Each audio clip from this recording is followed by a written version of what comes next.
Hello mga bata, balik-aralan naman tayo. Ang ating topic ngayon is about the expression word.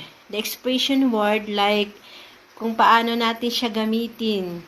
Meron kasi nga expression word na strong, meron ding mahina na pwedeng hindi, pwedeng oo. Depende natin sa paggamit yan mga bata ha.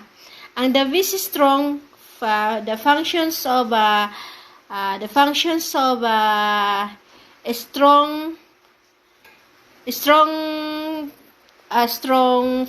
have a strong personality by the words of expression to make it in a sentence. The strongest is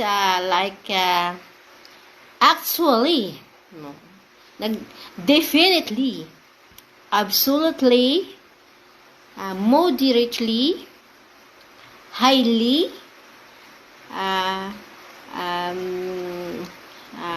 mostly, intensively, exactly, exaggerately,